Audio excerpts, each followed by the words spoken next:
Welcome to this special council meeting of the Shire of Serpentine Jarrahdale, held on Monday the 11th of July 2022. I declare this meeting open at 5 p.m. I'd also like to acknowledge that this meeting is being held on the traditional land of the Noongar people, and we pay our respects to their traditional owners, elders past, present and emerging. I'd also like to advise the public gallery that this meeting of council is to be audio recorded in accordance with council policy. If you are asking a public question or making a statement or deputation to the meeting, this will be audio recorded. Members of the public are reminded that no other visual or audio recording of this meeting by any other means is allowed.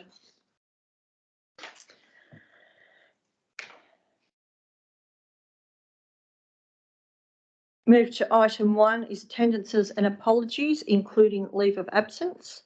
Item 1.1 is leave of absence request. Can I please have a mover for this item? Thank you, Councillor D'Agostino. Madam President, can we get an indication from Councillor D'Agostino? Is he moving option 1 or option 2? At this stage, I should advise I do have a croaky voice, so it will be somewhat painful. I do apologise, but option 1. Thank you.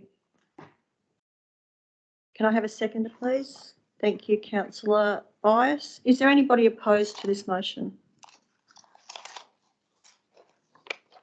Motion is carried unanimously.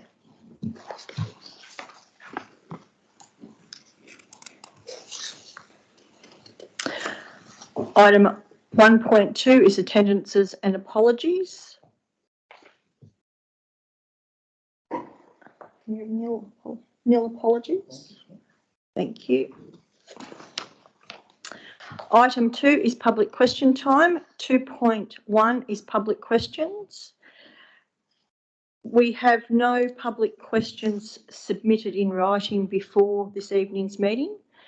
So I will ask if there is any public questions from the floor, and just to remind the public gallery that items to be asked tonight need to be in reference to tonight's agenda. So is there any public questions from the floor this evening? Mr. Mack, would you like to come forward and ask your questions, please? Thank you. Good evening, councillors and staff. Firstly, as we can see through the agenda item, that the Shire still hasn't got the court transcript. Before deciding to vote on anything tonight, I just wonder if the councillors are aware of an argument of a lacuna in legislation argued on the first day of the trial. This lacuna provided an issue where, when fraud is present, this lacuna comes into effect. Given our Shire now has a history dating back to 2017 with disgraced former councillor Barry Urban with fraud in this area, what is council doing to ensure the integrity of this electoral process should a complaint be made which needs an ongoing investigation? Mr. Mack, I'll have to take that on notice. Thank you.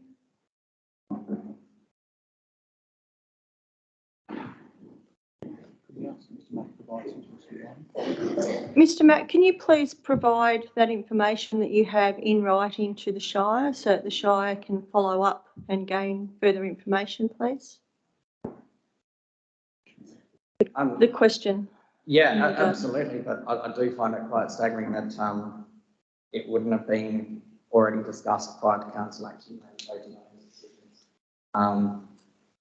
The lacuna itself speaks to nobody actually having the power under legislation to investigate whether activities undertaken in a electoral process to determine whether the validity of the election should stand. It was argued on the first day of the trial with both the Shire's representation and the Electoral Commission's representation, arguing that neither party actually has the powers to investigate. Now, I don't understand how we can sit back and have an electoral process whereby none of the governing authorities feel that they have the power to investigate. And I would have thought this would have been something, quite pertinent for council to be looking at before voting on whether to engage with WAEC again for future elections, especially one so soon after we've had these problems. But I'm more than happy to send all that through. Thank you.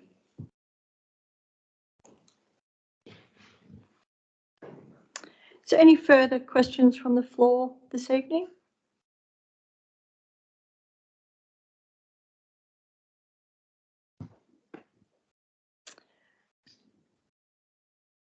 Public question time finishes at 5:08 p.m. Item 3 is public statement time.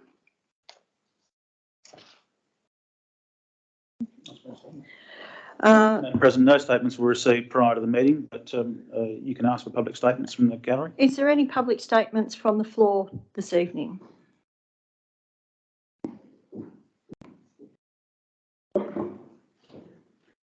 Thank you, thank you, Mr. Coles. Sounds strange, doesn't it, Madam President? Thank you, councillors, and Madam President, for the opportunity to say a couple of words. Firstly, what I would like to say is I welcome the decision made by the court. And I would also like to acknowledge the report that the officers have made tonight for council to consider. I think an in-person election is the right way to go, and I think the Shire is doing the right thing by recommending this. And I would certainly hope the councillors that are contenders tonight support the officer recommendation to have an in-person election. So I would certainly recommend that course of action again. Thank the officers for their support. Thank you. Thank you, Mr. Coles. Item 4, is there any further statements from the floor?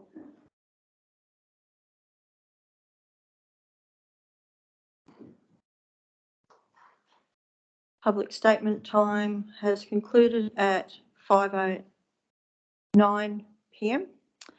Item 4 is petitions and deputations, of which there is nil. Item 5 is declaration of officers, councillor and officers' interest, of which there is nil. Item 6 is receipt of reports. 6.1 is reports. 6.1.1 is outcome of the invalidity complaint into the 2021 local government election in the North Ward. Presentation of reasons for decision. Madam President, can I ask a couple of questions, please? Councillor D'Agostino. On page 10, down the bottom, it says, in relation to transcripts, the Shire's legal representatives estimate the cost of 140 pages would be 2,765. Can I ask, was this advice provided in writing, and what was the basis for this advice? Madam President, I'll ask the Manager of Governance to assist in answering the question if I can.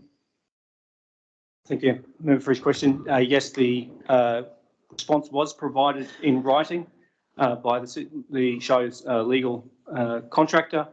The basis of the estimate was on the likely number of pages of transcript for each of the days that the Magistrates Court sat. And so a supplemental question. So they guesstimated the number of pages. They estimate that on a certain day there'll be 20 pages of transcripts or something. Is that how they calculated it? As best to my knowledge, yes. So can I ask then, in that written advice, did they estimate there'll be $20? I'll calculate about $20 a page is what they've said. However many pages is the estimate $20 a page? Is it? I can't recall off the top of my head exactly what the estimate per page was, but that is the figure that's in the officer report is the sum total of the estimated amounts that the Shire's lawyers estimated. Thanks. Then an additional question. It's noted here there are outstanding questions associated with the capacity of the Shire to republish the transcripts as a result of copyright law. Is that something we got legal advice on, because it's a clear legal statement?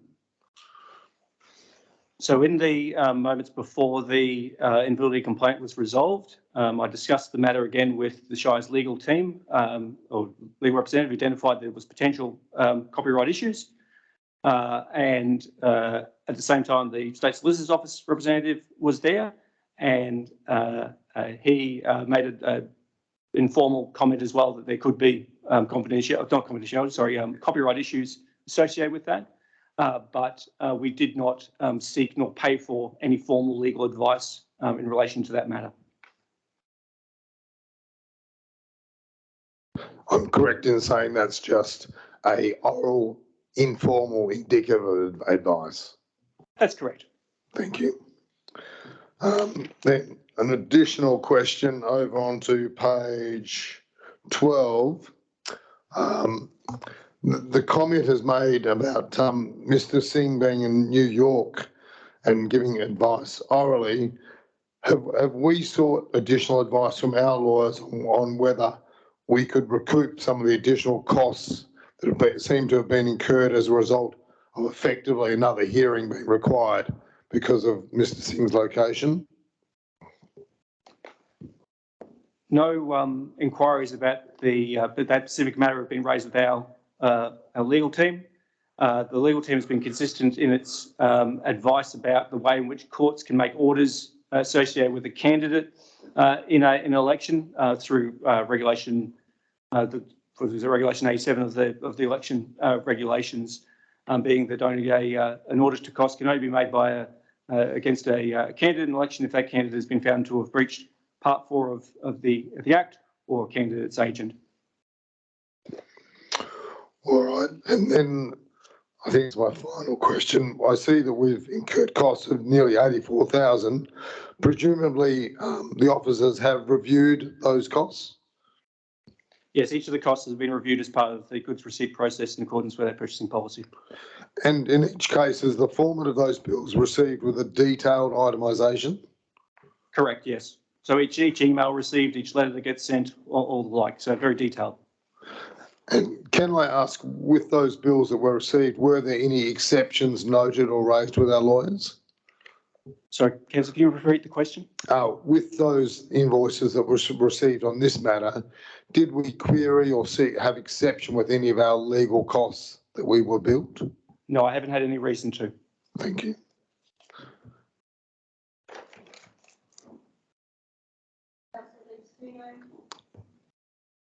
Is that the conclusion of your questions?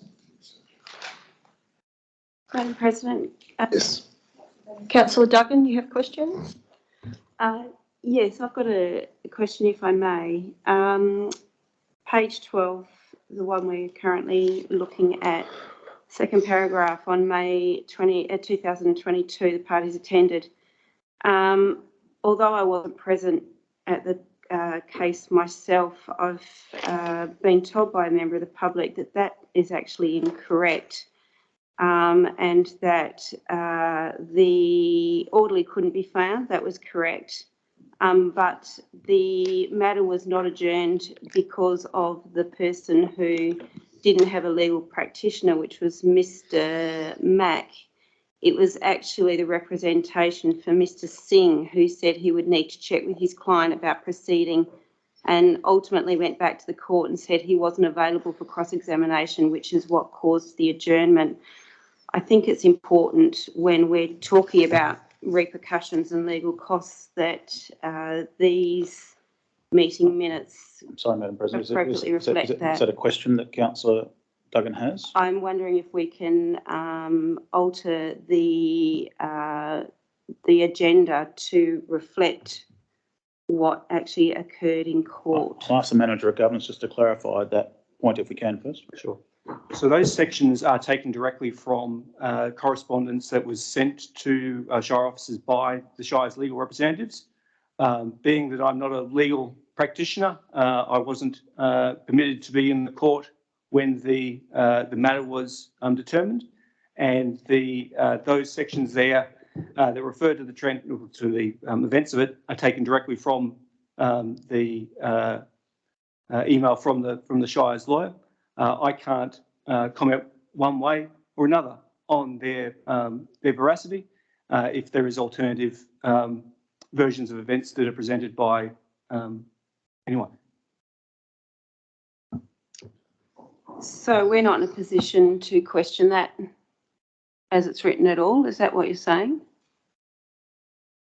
Yes, what I'm saying is that I took it on face value from our Shire's lawyers about what occurred in the transcripts of each of the events, particularly on the cases where I wasn't able to be in person at those elements of the court proceedings. That is the. If there's anything, the officers' reports are based on the best information available. That's the best information I had available. Thank you. Madam President, could I propose an alternate motion?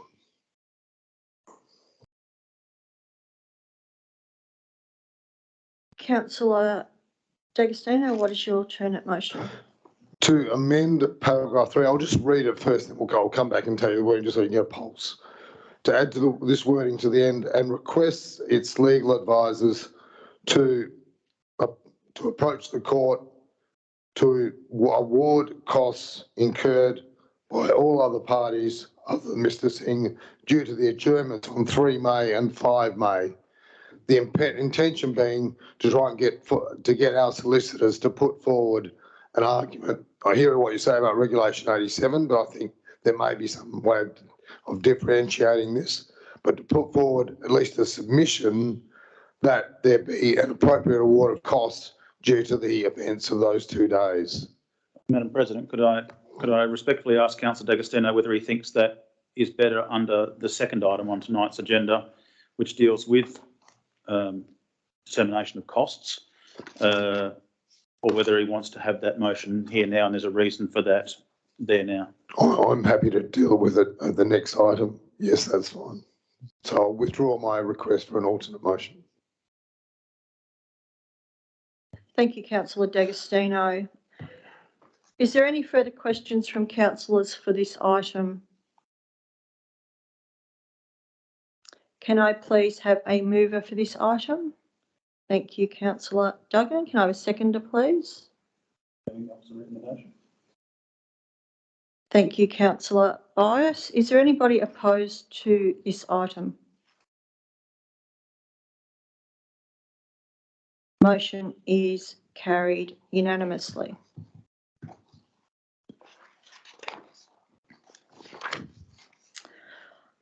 Item 6.1.2, invalidity complaint determination regarding costs. Madam President, I had a couple of questions, if I may. Yes, Councillor D'Agostino. Firstly, on page 16, it's noted that the magistrate's decision does not make a finding that a candidate or candidate's agent contravened Part 4, and accordingly, officers do not believe that the required conditions of Regulation 87 that could result in an order for the payment of costs. And I suppose my question is, have we sought advice from our lawyers on that issue rather than relying on the advice of our officers? Madam President, I'll ask the Manager of Governance to answer the question. Yes, that's also the position of the Shire's lawyers. Thank you, and that's in writing. Yes. Thank you. My next question is further down in the next paragraph. It says the discretion to award costs in Regulation 87 is expressed in very broad terms, and the statement is made. However, it would be unusual if the cost orders could be enforced against a person who's not a party. Again, have we got legal advice on this issue? Yes, that's correct. And in fact, those are the words of our lawyer. Thank you. My next question is, as it's noted there, the discretion to award costs is very broad, and I understand that it does seem to carve out the candidate.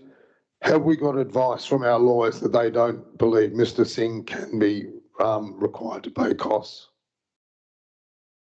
We haven't sought advice on that, but in the course of the discussions between ourselves and the lawyers have indicated that they do not believe that a claim will be successful against any of the candidates at the 2019 local government elections in the North Ward. Thank you. My next question is that, just read my notes, sorry.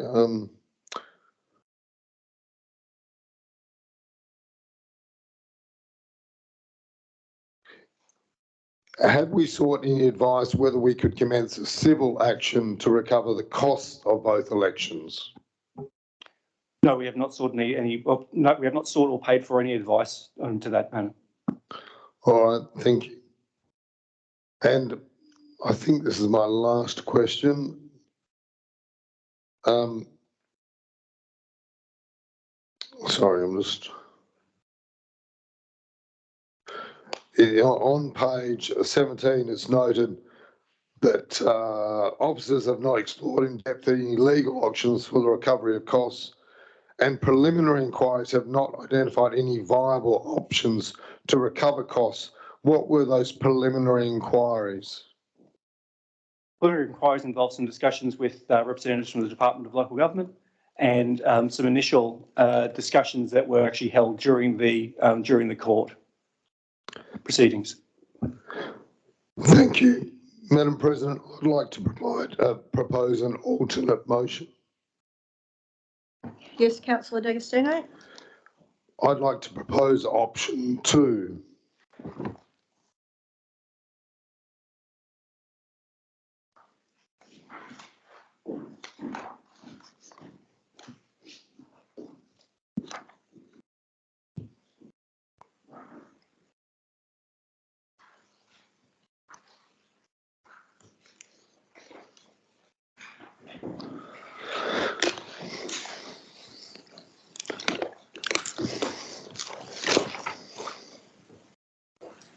As it's on the screen there, Councillor D'Agostino. Councillor D'Agostino, Sorry, actually, I think I've misread my own notes here. Sorry. Oh, sorry, just hold on a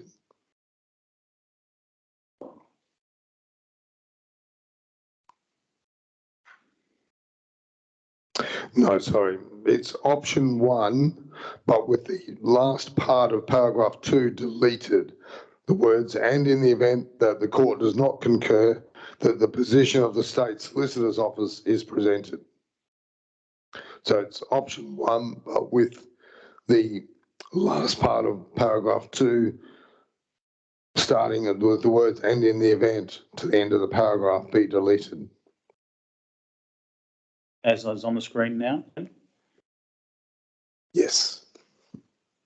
Can we delete the first one, please, Minute Secretary, just so we're all clear what the council's considering? Thank you.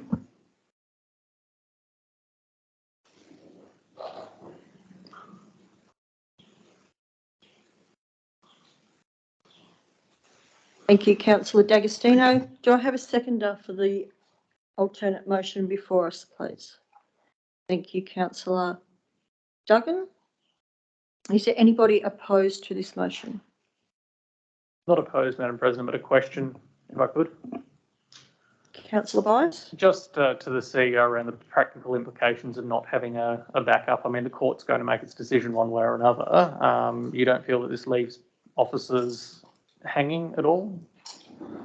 Thanks, Madam President. I might answer the question and I might ask the Manager of Governance to add to it. I guess I was keen that there was a second backup position if the court wasn't in favour of the first option, to save coming back to the council if the parties wanted to consult. So hence why that was added there, but that's up to council really. I guess if there's no direction provided by the Shire's solicitors in a hearing about costs, I guess the magistrate will make a ruling as he sees fit. I ask the Manager of Governance whether he wants to add anything to that. I don't have anything more to add to that. Thank you, Mr. CEO. Thank you, Presiding Member. I just want to point out, if I can, because Councillor D'Agostino raised the question in the first item about whether that, I might ask the Manager of Governance just to make very clear what number 1 is saying in terms of the parties that are affected by that, just so that everyone's on the same page. Manager of Governance, would you clarify that, please? Yeah, sure. So option 1 refers The option 1 does not refer to any of the candidates in the North Ward election. So I might repeat that so everyone's very, very clear. It does not refer to any of the candidates in the North Ward election. So I think, Mr. CEO, through Madam President, we do need to amend this resolution to include my wording from the previous comment.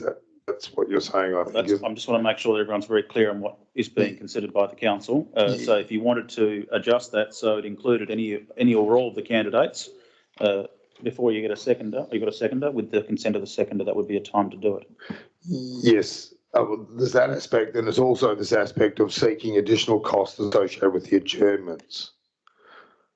That's right. So, if I could just, Madam President, if I could add an additional paragraph 3 and then seek my seconder's approval, I'll read it out, then I'll come back and read it slowly.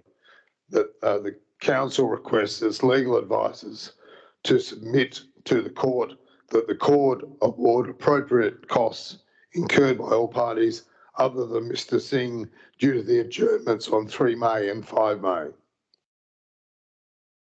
Yeah. The council requests its legal advisors to submit to the court that the court award appropriate costs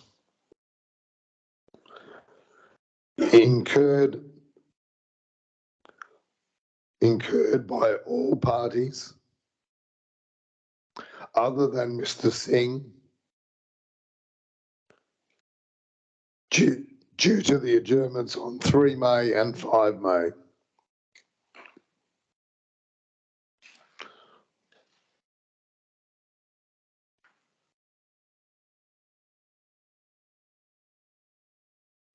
Thank you. That's fine. Was that wording, Councillor D'Agostino? Yeah. And you, Councillor Duggan, you happy to? Yes, Madam President, CEO. Happy to second.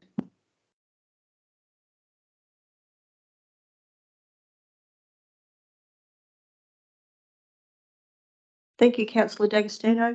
I have a number of questions in relation to the added information to the motion. In the previous item, when you raised this, Councillor Duggan made the comment as part of her question that there had been a member of the public there that has consulted with her and told her that the information as contained in the officer's recommendation is not correct. And we have heard from the manager of governance who attended the court hearings on behalf of the Shire that he was not in attendance in the courtroom at that time because it was a legal representation that was privy to the information in the courtroom at the time. So I would like to know, before voting on this item and making a decision, how other members of the public were party to what was said in the courtroom, if it was the legal representation in the courtroom at the time, and who the member of the public was that Councillor Duggan has actually spoken to that has said that this information is not correct. Madam President, it was a discussion that I'd had with a second party, and so therefore I was asking the questions if it could be reviewed rather than, putting it out there that all I was saying that there was a difference of opinion on what was written there, and I think it's important that that gets reviewed if it's questioned. And I think that there's questions there about what's written and whether it's a direct and correct reflection of what actually happened. And when we are talking about court costs and so forth, I feel that if someone brings to me a concern, it is my role to at least raise that concern. And if someone says, yes, we've got transcripts and that's what it says, well, then we take what's on the transcripts. But for someone to bring something to me and for me to ignore their words, I just don't feel that that's appropriate. I'm not doing my job as a councillor and asking questions on their behalf. So like I said, it was something that was brought to me secondhand, something that was important, I felt, to at least raise and ask a question if it could be reviewed. The answer I got was no. And that was disappointing. So unfortunately, I can't share more with you than that.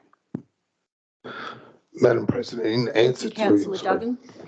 Councillor D'Agostino. Madam President, in answer to your question, I suppose I look at this in the sense of all we are doing is putting up the issue to the court. The court will make their determination based on facts. They will look at the facts. We are simply requesting that they consider these events, but they know better than we do, and they'll make a determination. So I see little prejudice to us and our ratepayers by requesting this. We're simply putting a request through, the court will decide. So on the facts. Thank you, Councillor D'Agostino. Given the information provided by both Councillor D'Agostino and Councillor Duggan in relation to this matter, I'm going to move a procedural motion to defer this item until further information can be gained, because I do not like to make information. Madam President, moving it, whilst you're able to move a procedural motion, that's entirely your business. The challenge we have is we have a certain date to get back to the court by in regards to I am fully aware of that, Mr. Martin, but given the fact that we have had information put before us this afternoon that has been stated is second-hand and hearsay, which has questioned the officer's report, I would like further information, and I am moving a procedural motion to defer until next Monday evening, so that further information can actually be gained for this item. Thank you. Can I please have a seconder for the procedural motion? Thank you, Councillor Atwell. Madam President, before the council votes on it, can we just ask to hear from the Manager of Governance about that matter? I just wanted to, I suppose, clarify some of the my statement before and explain why it would be that members of the public were able to attend a court hearing where I was not. The invalidity complaint had a number of parties to it. It had the Shire, represented by the Shire's legal team. It had the West Australian Electoral Commission. It had the two candidates elected in the North Ward, and the second complainant, Mr. Matt. Two of those parties were self-represented. The other parties were represented by legal practitioners. When an orderly wasn't available, after considerable delays that morning, the court held a session where the lawyers present, representing the Shire, representing the Electoral Commission, and representing, at that time, Councillor Singh, Mr. Singh, were allowed in the court, and the self-represented parties were permitted to converse with the magistrate and the other people in the court via telephone communication in a meeting room. I was actually asked quite kindly by the self-represented parties whether I would wish to listen in on that. I didn't think that was appropriate given the unusual arrangements involved, and I declined. So in terms of how that information transpires, that's how that has occurred. On the 1st of July 2022, the court sought a position from each of the parties as to the awarding of costs. The Shire was the one party that requested a determination other than the one that has been recommended by the SSO, and the court determined that that matter, along with the date of the fresh election, should be determined within 21 days. The court noted its preference to be able to make that determination in writing without the need for an additional hearing, which would result in additional costs for all parties. The the practicalities of the way this will operate is that the Shire's legal representative will write correspondence to the court, and the court will make a determination about whether a hearing is required or whether a determination in writing can be made. And again, that needs to be made within 21 days of the 1st of July. And could the holding of a fresh election could actually, or the decision about the holding of a fresh election could be prejudiced by if the court is delayed in its hearing about the matter related to costs.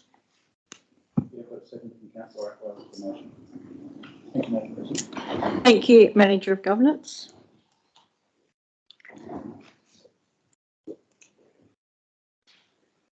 We do have a mover and a seconder to defer this item, which is item 6.1.2, invalidity complaint determination regarding costs. Is there anybody opposed to this motion? Thank you, Councillor D'Agostino. Madam President, if it's a procedural motion, there's no debate on the matter. It's straight to the vote. Sorry. All those in favour of this motion?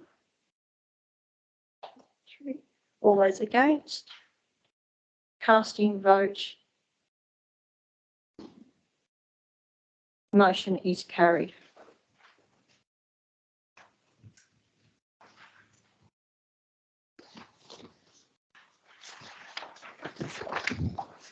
Item 6.1.3, consideration of date and method of the fresh election in the North Ward. Can I please have a mover? Madam President, I had a couple of questions, if I could, please. Yes, Councillor D'Agostino. Am I correct in understanding that the court will actually make the determination of the date? And if so, when is there a date for the court hearing about the possible dates? So as much in the same way as the order related to costs, the magistrate expressed his desire to issue a written order in relation to that after receiving submissions from the Shire and the Electoral Commission about a practical date for courts without the need for a dedicated hearing. Thank you. And could I clarify, is there any so on page 22, there's a timeline set out there, and it's noted that the 3rd of August is the last day to gain agreement. And apologies if I missed the point, but is there any reason why we couldn't go tomorrow to seek the approval of the agreement of the Electoral Commission? What's the last part of your question, Councillor? What I was trying to say is on page 22, the date of the 3rd of August is listed as the last day to gain agreement from the Electoral Commission. Could we not approach them tomorrow and seek their earlier agreement? Yes, so the intention would be that if council agreed with this matter or the officer's recommendation, that tomorrow we would write to the Electoral Commission seeking their agreement, and then the Shire is required to formally declare by absolute majority under 461, I think it is, of the Act, that the 420 of the Act, that the Electoral Commission is going to be running the election or is going to be running the election, and what method the election is. In discussions with the Electoral Commission, they were very, very clear that it is a two-step process, because the way the legislation is drafted, it says that the local government may make a declaration following receiving written agreement from the Electoral Commission, and a number of local governments have tripped themselves up by prematurely declaring the Electoral Commission to be running the election prior to actually receiving written confirmation from the Electoral Commission that they're okay with running the election that way. So it may be a bit clunky, but the way that the legislation is worded, it is a two-step process. I'll just add to that, Madam President, we'd be hoping if the Electoral Commission can respond back to us by the end of the week, we can bring a late report to next Monday night's ordinary council meeting, if the council's of mind to allow that, to hear the response from the Electoral Commission and then make a decision as the council wishes at that time. Thank you. So again, just digging a little deeper on the timeline, if they did respond by the end of the week, and if it went to council, if we got an absolute majority, which I think is 5 of 9 or 5, then I'm just trying to work out whether we can condense or expedite the election process. So could there be any time saving? Could we bring it forward a week or two if we did get the absolute majority next Monday? In practice, no, because there's a whole series of other timetables associated with when statewide public notice needs to be issued. It is conceivable that depending on the amount of time that the court actually takes, and courts sometimes take time, that we may be running into the period by which the returning officer is required under the Act to give statewide public notice. I think that starts around the 13th of August, runs through to the 23rd. My viewpoint is that for the sake of or at least president officers, is that the 22nd of October represents the earliest practicable date of running election, given the substantial timelines that are mandated in the Act, that if aren't met could actually result in the election not being held or otherwise be declaring invalid again. Thank you. So a supplemental question. Am I correct in understanding that if we didn't get confirmation from the court that they agree with whatever date we propose by the 13th of August, then that would impact on the timeline? It could, yes. Basically, there's a window in which statewide public notice needs to be issued of the election. As best I can recollect, the last date for that would be the 23rd of August. If council was to make a determination about setting a date at tonight's meeting, and that was obviously advised to our lawyers tomorrow and will be revised to the court very, very soon after that. My hope would be that the court would be able to make that determination in writing outside of the session without the need for adjournment well and truly before that date. That was certainly the Electoral Commission, for their sake, didn't see any dramas with that. I might add, if I can, just through the chair, that that there has to be something given consideration. We certainly gave consideration to the timing of that 22nd of October and its relation to the ordinary council meeting date in October. I think one of the things that we've done well this last time is actually have a pretty robust induction process for new councillors that spans over a number of days. So notwithstanding there may be councillors that have previously been on council that may get re-elected, excuse me, there may be new councillors as well. And it may be a lot to ask if the election's on the week before that, so the Saturday before the 17th, and the newly sworn in councillors get sworn in on the 17th and have to jump straight into an ordinary council meeting. So we thought it was more prudent that to recommend that the 22nd is a more appropriate date, which provides quite some time between then and the November ordinary council meeting to do inductions and the like, so that the councillors who are elected could come along to the November ordinary council meeting fully prepared and ready to participate in debate. You might recall we had a 3-day induction process last time, but that's up to the council to consider, I guess. Thank you. My next question relates to the method of the election, and it could be in here, and if it is, I apologise. What impact on timing could it have if we go with the in-person voting? So in practical terms, there's no time saving or time lengthening associated with the voting method of the election.